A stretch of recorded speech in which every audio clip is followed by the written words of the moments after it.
অথবা তার অনিয়মিত মাসিক ছিল, অনিয়মিত মাসিকের মধ্যে তার 4 মাসের বাচ্চা পেটে প্রেগন্যান্সি চলে আসছে। আবার কেউ প্রশ্ন করে, ম্যাডাম আমি তো অনেক দূরে থাকি, কয়বার আসবো আপনাকে দেখাতে? অনেকে কোশ্চেন করে, ম্যাডাম বারবার যে আল্ট্রাসাউন্ড করেন কোনো সমস্যা আছে কিনা?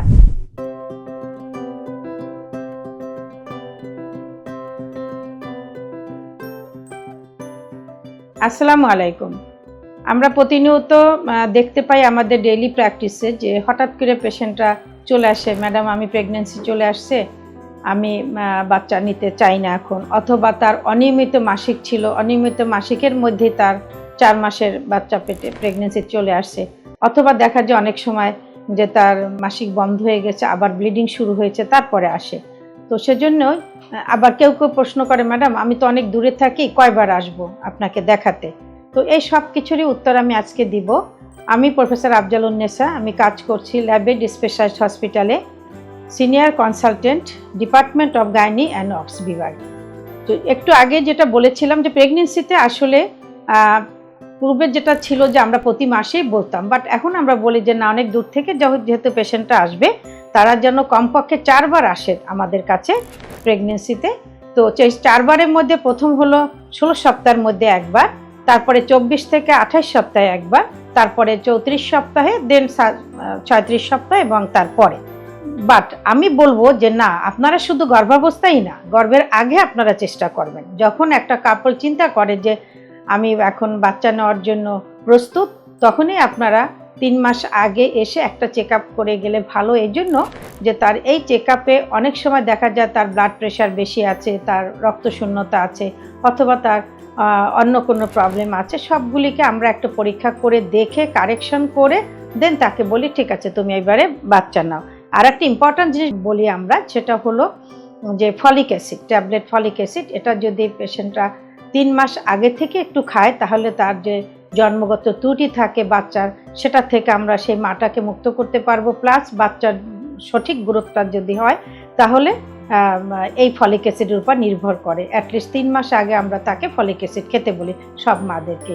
আর একটা আমরা প্রবলেম ফেস করি, যেটা বলেছিলাম যে হয়তো দেখা যায় যে তার আগে থেকে পিসিও ছিল, অনিয়মিত মাসিক ছিল, তার মধ্যে হয়তো সে কনসিভ করে গেছে, হঠাৎ করে আসলো, এসে বলে যে ম্যাডাম আমার তো পিরিয়ড বন্ধ হয়ে গেছে, নিজেরাই ওষুধ খেয়েছে মেনস্ট্রুয়েশন হওয়ার জন্য।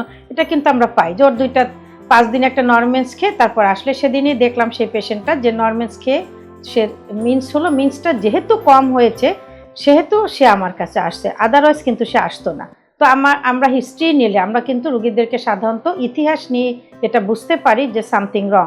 তখন আমি তার হিস্ট্রিটা নিয়ে দেখলাম যে সত্যি তার 3 মাস মাসিক বন্ধ ছিল, বিয়ে হয়েছে 4 মাস, হাজব্যান্ড দেশের বাইরে চলে গেছে, কিন্তু সে প্রেগনেন্সি সাসপেক্ট করে আমি তাকে টেস্ট দিলাম, বিটা-এসসিজি একটা টেস্ট আছে সেটা দিলাম, প্লাস হলো আলট্রাসোনোগ্রাফি করলাম, করে দেখা গেল যে অলরেডি সে 15 উইক্সের প্রেগনেন্সি, এবং সে খুব আশাবাদী ছিল, কারণ যেহেতু তার অনিয়মিত মাসিক ছোটবেলা থেকে শুনে আসছে যে অনিয়মিত মাসিক থাকলে, পিসিও থাকলে বাচ্চা আসতে দেরি হয়। সে খুশিতে কান্না করে দিচ্ছে আমার সামনে। এটা সত্যি অনেক ভাগ্যের ব্যাপার, এবং আমরা যদি একটু সচেতন হই ডাক্তাররা এবং খুব ভালো করে হিস্ট্রি নেই, পরীক্ষা করি, তাহলে কিন্তু এই জিনিসগুলো আমরা ডিটেক্ট করতে পারবো এবং পেশেন্টকে তার জটিলতার হাত থেকেও রক্ষা করা যাবে।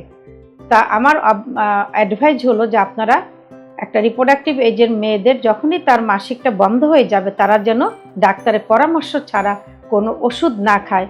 আর শুধু প্রেগনেন্সি টেস্ট বাসায় করলেও কিন্তু আপনাকে একজন গাইনোকোলজিস্টের শরণাপন্ন হতে হবে, কারণ প্রেগনেন্সি টেস্ট পজিটিভ, তার মাসিক বন্ধ, তার মানে তার প্রেগনেন্সি আছে। বাট প্রথম 3 মাসে যদি আমরা একটা আলট্রাসাউন্ড করে ফেলতে পারি, তাহলে সে আলট্রাসাউন্ড দিয়ে আমরা বাচ্চাটা জরায়িত আছে নাকি অন্য কোনো একটোপিক প্রেগনেন্সি আছে, বাচ্চাটা কেমন আছে, নর্মাল প্রেগনেন্সি কিনা, তার কার্ডিয়াক পালসেশন আছে কিনা, তারপরে তার কোনো মোলার প্রেগনেন্সি একটা আমরা জানি নামটা, সেটা আছে কিনা, অথবা তার টুইন প্রেগনেন্সি আছে কিনা। আর একটা ইম্পর্ট্যান্ট জিনিস হলো একটোপিক প্রেগনেন্সি আছে কিনা। এটা কিন্তু আমরা প্রথম দিকে আলট্রাসাউন্ড করলে বুঝতে পারি।